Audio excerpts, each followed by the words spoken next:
एक इंजीनियरिंग का छात्र दिन क्लास में बिताता और रात को रैप करता। हुनर ऐसा कि अपने रैप से बेहद ही कम समय में नेपाल की गली गली में अपनी पहचान बना ली। वही लड़का अपने रैप का पैशन छोड़ मेयर बन जाता है और एंट्री मारता है राजनीति में। लेकिन हैरान करता है, महज 32 से 34 साल की उम्र में आज वो लड़का नेपाल में पीएम की कुर्सी का दावेदार बन गया है।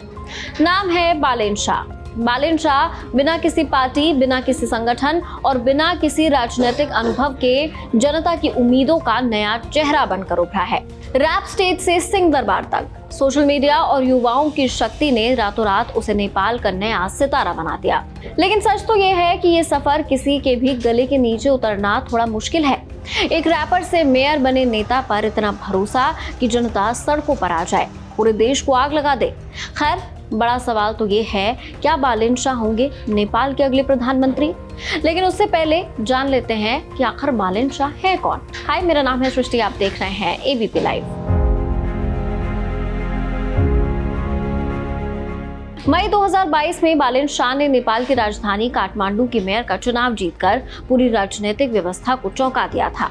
उन्होंने नेपाली कांग्रेस की सृजना सिंह को 61,797 वोटों से हराया, जबकि सृजना को मिले 38,341 वोट। तीसरे नंबर पर रहे ओली की पार्टी के उम्मीदवार केशव सतपथ।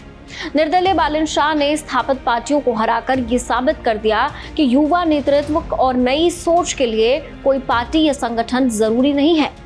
नेपाल में जेन-ज़ी के आंदोलन के दौरान सोशल मीडिया पर युवाओं ने बालेन शाह से अपील की कि वो मेयर पद से इस्तीफा देकर नेतृत्व करें। शाह ने स्पष्ट किया कि यह आंदोलन युवाओं का है और संयम रखने की जरूरत है। उनके पोस्ट और भाषण सोशल मीडिया पर जमकर वायरल हो रहे हैं और नेपाल के नौजवान उन्हें नए नेतृत्व के रूप में देखने को भी तैयार हैं। बालेन शाह का जन्म 1990 में काठमांडू के गैर गांव में हुआ था। बचपन से ही संगीत और रैप में रुचि रखने वाले बालेन ने अपने करियर की शुरुआत एक गायक, रैपर और गीतकार के रूप में की। उनके लोकप्रिय गाने जैसे कि आम नेपाली बुबा, पुलिस पत्रकार और नेपाल हासे को समाज और राजनीति पर टिप्पणी करते हैं। शाह ने सिविल इंजीनियरिंग में ग्रेजुएशन और स्ट्रक्चरल इंजीनियरिंग में मास्टर्स की डिग्री हासिल की है। मेयर की जिम्मेदारी को एक कंपनी के सीईओ के समान मानने वाले बालेन शाह ने कहा था कि राजनीति में अनुभव जरूरी नहीं, समझ और कार्यक्षमता अधिक महत्वपूर्ण है। बालेन किसी राजनीतिक परिवार से नहीं आते। उनके पिता आयुर्वेदिक डॉक्टर हैं, पत्नी पब्लिक हेल्थ वर्कर, भाई चार्टर्ड अकाउंटेंट और बहन पेंटर हैं। बावजूद इसके उन्होंने सत्ता के खिलाफ अपनी आवाज खोले बिना राजनीतिक मंच पर पकड़ बनाई।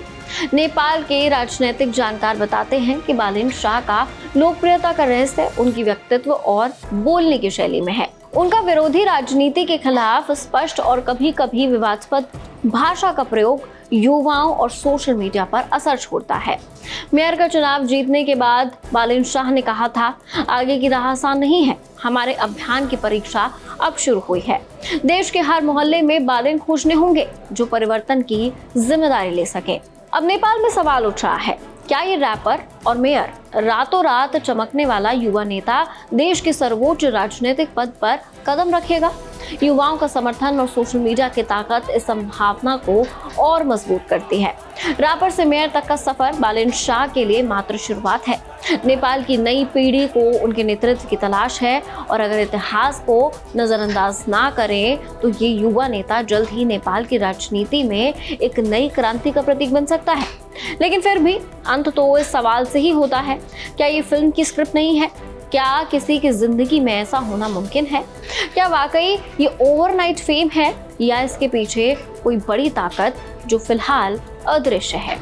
इसके बारे में आप क्या सोचते हैं? आपकी राय कमेंट सेक्शन में जरूर शेयर कीजिए। देखते रहिए एबीपी लाइव।